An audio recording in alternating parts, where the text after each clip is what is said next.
Hey guys, welcome to 1,000 Movies Before You Die. Today we're going to do 1948's All My Sons.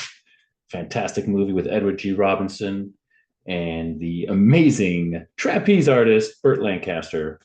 Um, I believe he may not take his shirt off in this one, which, well, remains to be seen. I'm trying to think, but surprisingly, the Lancaster shirt may remain on. We'll see. We're introduced a little bit to the setup here, where we've got Chris, who's just come back from the war. He's talking to his dad, Joe Keller, and they're talking about Chris's brother, Larry, who Chris says has died. But Joe, the dad, says, no, we don't know if he's died. He's just missing. Chris says, well, he's been missing for 3 years. And Joe, the father, says, well, either way, don't tell your mom, Kate, anything about this because she really still thinks he's alive. And the issue here, the problem here is that Chris has announced that he wants to marry Anne, but Anne is Larry's girl. Now, Larry is the brother who's missing for 3 years, presumed dead, but who the mom does not want to admit is dead. And so we've got this problem being set up here, in that Chris has decided that he wants to marry Anne, and Joe, the father, is telling him you can't do that because if you do that, you're basically confirming that your brother Larry is dead, and that'll crush your mother. Um, what's interesting here throughout this entire scene, where we're introduced to Anne, we haven't met her yet, um, but Anne's wishes aren't even considered here. Chris talks about why um, you know, why he's the one who should marry her. He's like, I've loved her my whole life. I grew up with her. Larry's dead, so he doesn't really have a claim to her. The father says no. You shouldn't because it's she. We still think Larry's alive, and blah blah blah. The point being, Anne's wishes are just irrelevant, basically, right? It's just, the situation and their desires, but not much about her. Um, we're going to see that there's kind of a theme as we go through here. But anyway, this is the setup. So we've got son coming home from the war and a brother presumed dead that the family doesn't really want to admit is dead. And the brother who has come home has announced that he's going to marry, or he wants to marry, Anne, the dead brother's girl. And he has actually threatened that he'll give up his inheritance and, just elope with her if he doesn't get the permission to marry her. And there's a big company involved. And he said to his dad, look, I'll basically walk away from all of that. The father's very upset. Joe is saying that he built this entire business for his sons, and what was the point of it all if he's just going to walk away from it? So he implores his son, please reconsider. Don't walk away. Don't basically move to a new town and leave your birthright behind. The conundrum here is the only way he's going to stay is if he gets to marry Anne, which will crush the mother. Before I forget, this movie is actually available on YouTube, free of charge. Quite a few versions of it, actually. I don't know what the quality is like. I watched it on a different system, but looks like it's probably HD. So you can go ahead and watch this. No excuses. Fantastic film. Check it out. We are introduced to the mother, who is played fantastically by Maddie Christians. She has a German accent, so she's German. So she must have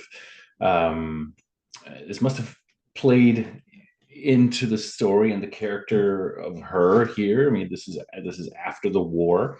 There's a scene here where we meet Anne, the Larry's girl that Chris is now interested in, and it's sort of a scene in the backyard. It's what I love about this movie. There's a sort of light tone. The family jokes around. Joe and Kate have what seems to be a very typical relationship. Joe seems like a pretty nice guy. He's charming, played fantastically by Edward G. Robinson. It's just you can't take your eyes off of him. He's fantastic. One of my favorite actors. Does a great job with it. I like the actress who plays Anne, or Annie as she's called, and her name is Louisa Horton. Her name is Lisa Horton. She's never heard of her before. She's quite plain. She's really believable as this character. She's not some bombshell beauty. She is just typical wholesome girl. And you also we're also introduced in the scene uh to sort of hints as to deeper things going on here, right? You've got Anne, who is supposed to be Larry's girl, Larry, the missing brother. And, Chris is very interested in her. She's clearly interested in Chris as well. We're introduced to sort of I don't know what you call it, like a drama point, I guess, where Harry Morgan, who is famous as the Colonel from MASH, the TV show MASH, he's, you know, you see him in tons of movies. He's a great character actor from the past. And having grown up watching MASH, I recognize him all the time. He often plays sort of a heavy, in film noir, sort of a bad guy. But here he plays sort of well-meaning but dumb brother-in-law, right? And he comes running into the scene and he starts talking about Annie's father. Annie's father is in prison, and he starts talking about it. His character's name is Frank, right? So Frank is the brother-in-law, and he starts talking about how the father is, shouldn't be in jail. This is Annie's father, should not be in jail. There's criminals who are free, and he shouldn't be in there. So we don't know why he's in jail. It's hinted that he's, in there um, unfairly, right? There's also it's definitely alluded that Joe's character has something to do with this, because there's discussions about everything being out in the open, and he's glad that Anne is there and that people see them together and that there's nothing's hidden. So we don't know what is going on yet, but there's definitely a family secret that involves Anne, her father, and Joe, the patriarch of the family here. And it's clearly upsetting the mother, because what's so great about these actors is the way that everything is light and breezy, but you can tell that there's some darker clouds. There's something beneath the surface, right? There's something nasty beneath the surface, and we're gonna find out what it is. The restaurant scene, where it starts off very light. The family's out having some lobster. Joe is very gregarious. He's meeting people in the restaurant. He's greeting them. He's saying hi, doing the glad handing, hey, how's it going? Hey, you could tell he's loved in this town, the way the waiters treat him. You can tell he's rich. He even says to his son, hey, you didn't know your old man was wealthy, basically. So we get the sense of this successful, gregarious, sort of glad handing guy. And then this woman at the bar, right? She's getting more and more drunk. And Kate, the mother, she notices her, and she says to Joe, so and so is here. She's getting drunk. So apparently they know this woman. And it's actually a really great scene the way it's done. You've got Joe trying to tell this story, and he's basically talking about this guy who's come home unexpectedly from a business trip, and the door is locked, and he's going around back, and he keeps being interrupted because people are noticing this woman. And then there's a scene where he's sort of telling the story and he's trying to be jovial about it, and you can see her sort of approaching from from a different angle as he's telling the story, and she's like pushing past people. She's drunk and she's coming to tell him off, and she basically calls him a murderer, right? And And this is the first time we see Joe's mask sort of slip. He gets up and he almost strikes her. Burt Lancaster's Chris has to stop him and just catches him in time. And he basically yells, get her out of here, get her out of here. And the waiter comes along, right? And they get rid of her. And, the scene sort of pitters out. The ladies want to go home. And this pleasant family scene is ruined. But here we have a new twist. So we've got Anne's father's in jail. We've got this woman calling him Joe a murderer. The only reason we're given is that her husband died in the war. I don't know what the circumstances are, but she clearly thinks that Joe had something to do with it and that he's a murderer. Now it comes to it. We found out what the problem is. After they get home from the restaurant, they're talking up front of the house, and it turns out that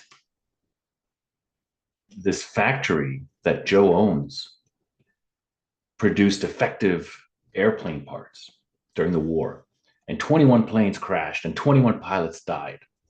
And it turns out further that Anne's father is in jail because he was somehow responsible for this. And we also learned that Joe was also on trial for this and was acquitted because he talks about how, you have to hold your head up high. And when he got out of jail, he walked down the street with his head held high. And people thought he was guilty, but the way he behaved and the way he held his head up high, that he beat the rap and the reputational hit that would have come down. He beat it, and he's telling Anne that she has to face this with courage. And we also find out that she has never written her father because she feels that he's somehow responsible for Larry's death. They talk about, there's no proof that Larry ever flew one of these planes. So not only is her father in jail for these defective parts and the death of 21 pilots, Larry might have been one of them. We also hear the name George for the first time.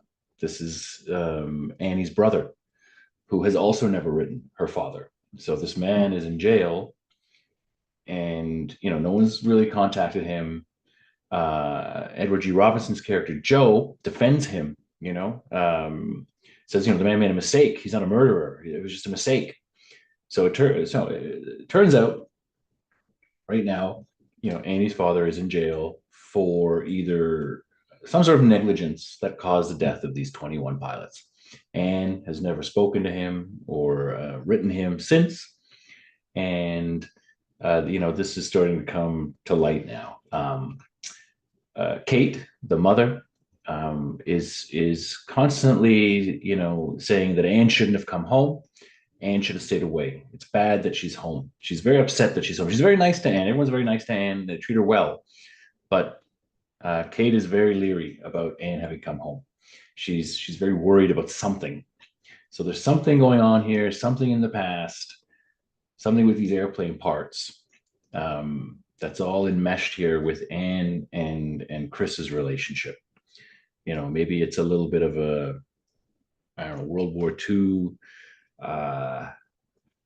defective airplane parts, Romeo and Juliet. We'll see. Now we have the second event. The first event being the coming home of Anne and Chris that upsets the family apple cart, if you will. There's a phone call for Anne. It's George. George is Anne's brother. He's calling from Springfield. Why is that important? Because that's where Anne's father is in jail, in Springfield. Remember, Anne and George haven't written their father, have had no contact with him. And now George has gone to see his father, and he's called Anne. And the phone call was taken by Kate, the mother, and she's very upset about this. So everyone seems to be very upset as to why George would have gone to see his father. right? So we further learn a little bit here that he shipped these cylinders out knowing they were defective. And Edward G. Robinson's character, Joe, he's vehemently defending um, Anne's father. He's saying, he's not a murderer. He just made a mistake. He shipped these things out, and Chris is and Anne is actually really judgmental. She's thinks her father's a murderer, and Joe is defending him. And now we've got George, who has gone to see his father, and this is an event that is going to shake some things up. The plot thickens. So before Georgie shows up, who is Annie's brother, where we have a scene at the plant at the factory that Joe owns, which is the airplane parts that was involved with the pistons. And the catchphrase there is, "If you want to know, ask Joe." Joe is famous for knowing, all the specifications of all the parts. He's famous for knowing all the numbers, for all the hours that people have worked. If you want to know, ask Joe. As they leave the plant, Chris is there with Anne. Joe says, "You know what? One of these days, this is all going to be yours," he says to Anne.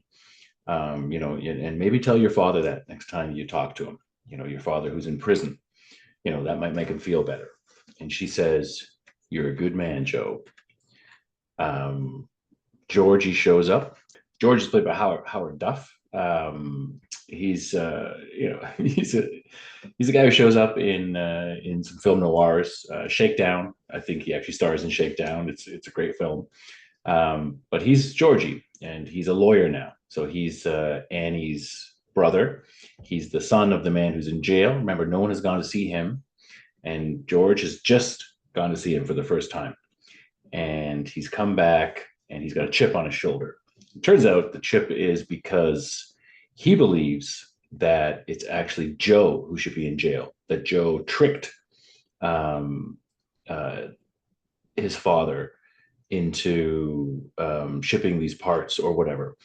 Joe had said that he was sick on the day that the parts shipped out, and Georgie here is claiming that Joe was actually not sick, that it was him who ordered the parts to be shipped out and just finagled it so that the blame would fall on Annie's and George's father. And so he's rotting in jail. And so Georgie shows up and he's like, "Look, you're not marrying this guy, Chris, because this family's ruined our family." He basically accuses Joe of being the one who shipped the parts out. And this is actually corroborated a little bit by one of the neighbors. We're introduced to her a little bit earlier on. She's kind of a gossip. She's friendly. She comes out and talks to Anne and basically tells her that the whole neighborhood believes that Joe just outsmarted Anne's father. And Anne says, "How can that be? Like, everybody's friendly with Joe and everybody says hi to him. They play, people play bridge with him. The town loves him." And this neighbor says, "Well, that's just because the town thinks that, Joe is the smarter one and he outsmarted your father." And now Georgie also is showing up telling Anne that, her father corroborates this, that it is in fact Joe who's to blame for this. Joe, this super nice guy, you're a good man, Joe. If you want to know, ask Joe. So the next scene, we've got, George coming in pretty heavy. He's upset, angry, but then Kate works her magic. She comes out of the house. She greets George. So, these families have known each other, and Kate and Chris have grown up together. So obviously George, they call him Georgie. He's been around. The woman who's married to the MASH colonel, I think it's Chris's sister. So she comes out, and you can tell right away that there was something between her and Georgie. I mean, she's married now; she's got 3 kids, but you can tell there's a little spark between them. They've, some childhood thing. So right away that they envelop Georgie in this sort of envelope of familial um, warmth, and Kate is really at the forefront of this. She's really manipulative. She's like, hey, Georgie, how could you be mad at us? We basically raised you when your mother died. And she's constantly reinforcing this, you belong here. And he starts to soften, and he stays for dinner. And, he's like, everything's so familiar here. And I felt this myself sometimes. You meet a really, really old friend that you haven't seen in a while. Maybe you haven't seen them in 20, 30 years, but you get this weird feeling of familiarity because you kind of grew up together, and even though you haven't seen them in ages, there's something in your brain that sort of gels, and that's sort of how Georgie feels. He just feels comfortable and at home, and sort of this. He's just come from seeing his father, and his father has told him that Joe is in fact the guy who is responsible, and so his father is rotting in jail because of Joe. And because Joe, claimed that he was sick and that he had the flu at the time that these cylinders were shipped out. And Joe was also turning on the charm. And so Georgie is basically sort of lulled into forgiveness. And we have this dinner scene, and then Joe says the fateful line. They're talking about illness, sort of, I guess, work ethic. And Joe says, I've never been sick a day in my life, knock on wood. And then Georgie says, never? Not one day in your life? And very quickly, Kate is like, oh, well, except for that one time. And then Joe's like, oh, yeah, that one time that I had the flu. Yeah, that one time that the cylinders were shipped out. So he's just admitted that he's never been sick a day in his life, when in fact he claimed he had the flu when these cylinders were shipped out, when all the blame fell on Georgie and Anne's father. So everything is unraveling here. This is the way this is sort of, it's on the surface, it's this family and, their extended friendship with this other family, these business partners, these kids that grew up together.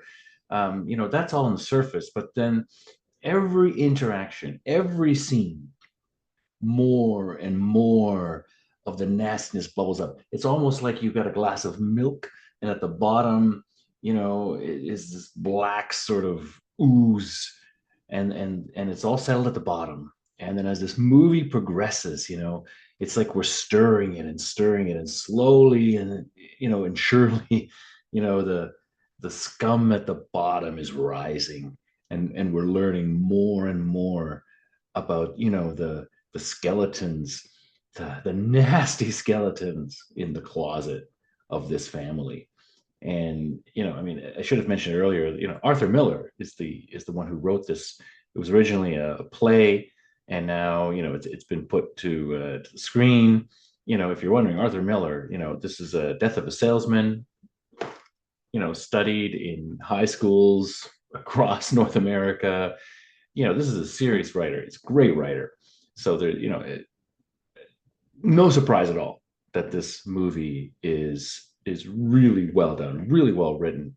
And one of the best things about it is just, this, and Edward G. Robinson and the actress who plays Kate, the mother, just so perfectly play this surface and then this underneath. You're constantly getting this dual sort of, there's something going on underneath this sort of jovial personality.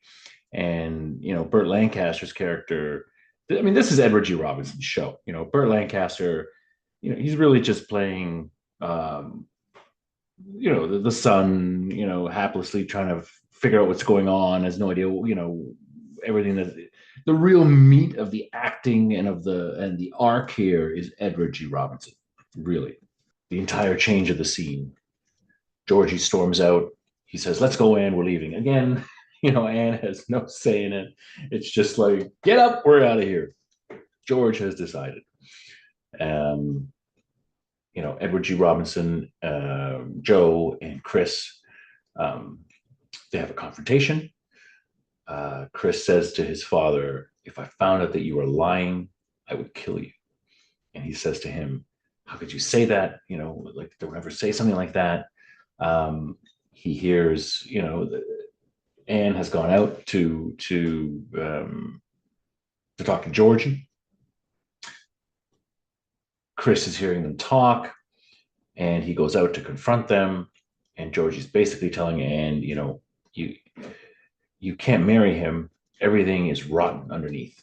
And uh, Chris basically says, "Leave, George, and never come back."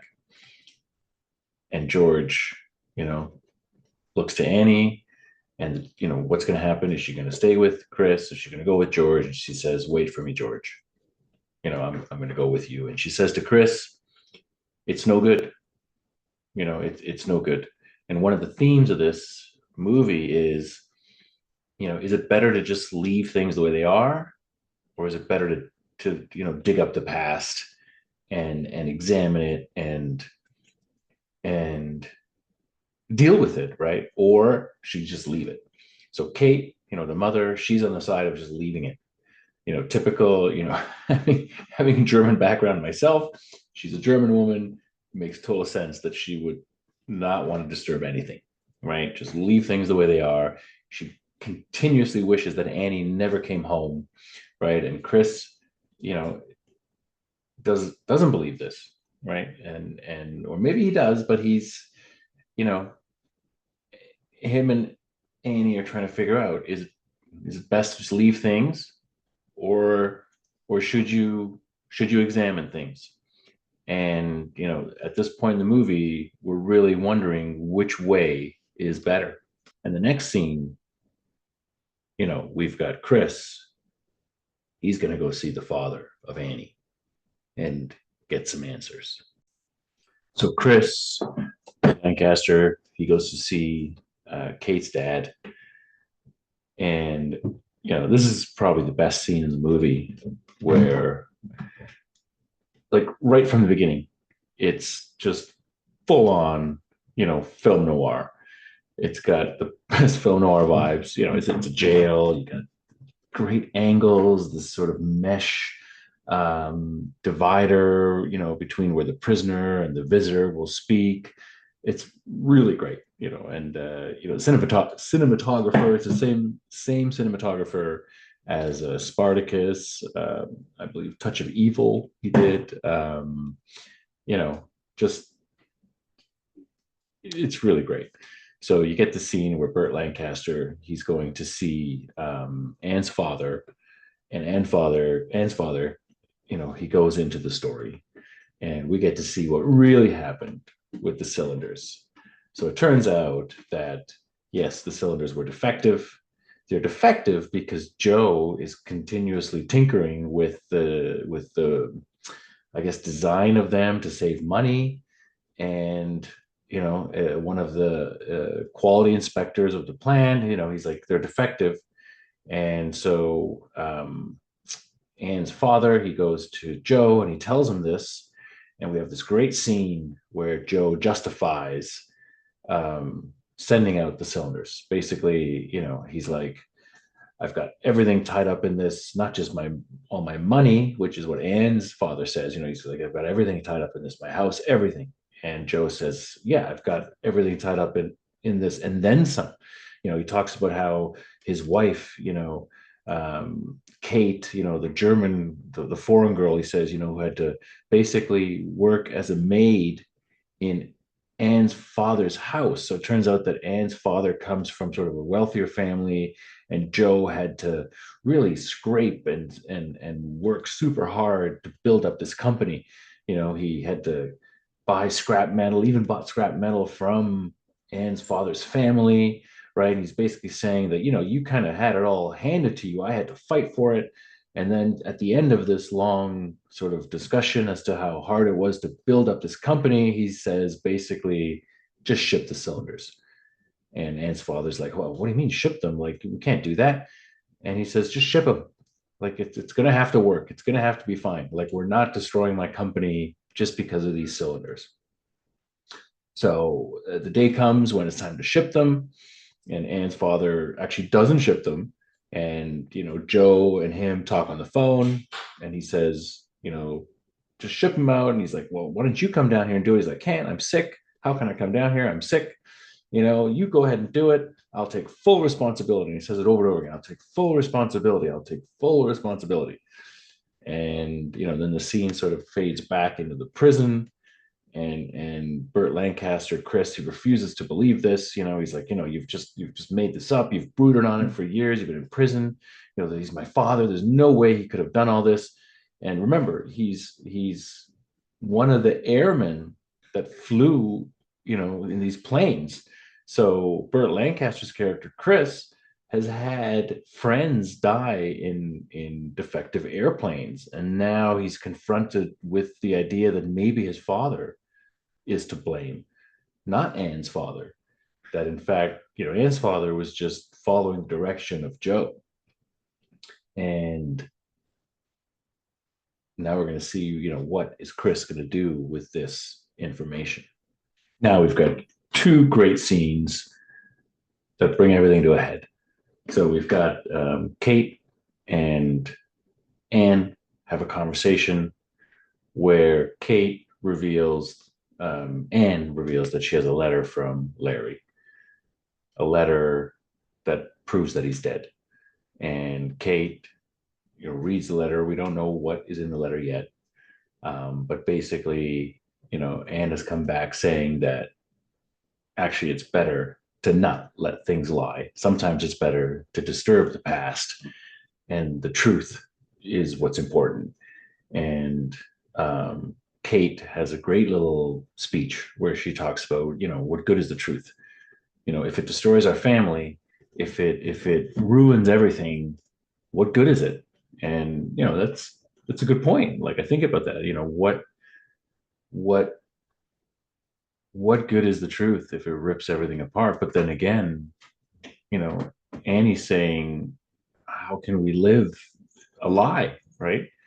So that's sort of the film. It's about, is it better to just leave things, or is it better to shine light on them? And then the next scene, we've got this great confrontation between Chris and Joe, Edward G. Robinson, and Burt Lancaster. This is the scene where he confronts his father, and his father basically says, I'm sick of explaining. You're the one person I shouldn't have to explain anything to. You're the one who, eats my food, lives, under my roof, is going to inherit everything. I'm going to tell the truth to you. And he's basically saying, is Burt Lancaster's like, what? You mean actually you're guilty? Like, all this time, I'm thinking that you're innocent, and he says, what do you mean guilty? Like, I didn't think these cylinders would ever be put into airplanes. Like, I shipped them out, and I assumed somewhere along the line there'd be some sort of a quality inspection, and they wouldn't get put into these airplanes. Basically, it's not my fault. It's I was just trying to save my business, and because you're a huge benefactor of the business, you know, you should sort of accept this. And so, I love um, Chris here, Burt Lancaster's character. Yes, he's a benefactor of the business, but he's also a veteran of the war.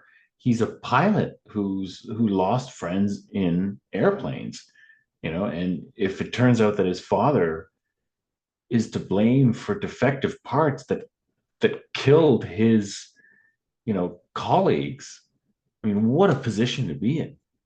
So this confrontation, really, I mean, it's the best part of the film, not just because of the clash of these two characters, but the clash of these two actors. Wow. Eddie G, the final scene of this movie, where Chris confronts Joe. I mean, yes, there's the scene in the office where he's pounding on him, you know, but then it's the reading of the letter, because at the end of the day, he doesn't want to beat him to death. He wants him to understand what he did wrong. And it's the letter where Larry basically, it's Larry's final letter that he's going to commit suicide because he's so ashamed of his father's role in these defective parts. And then the scene where Edward G. Robinson is walking up the stairs and he's talking about how the 21, pilots that died, how they were in a way all his sons, and he let them down. And then, the scene where Chris and his mother are arguing, and she's like, what good is it if he goes to prison? What good will that do? And then you hear the gunshot.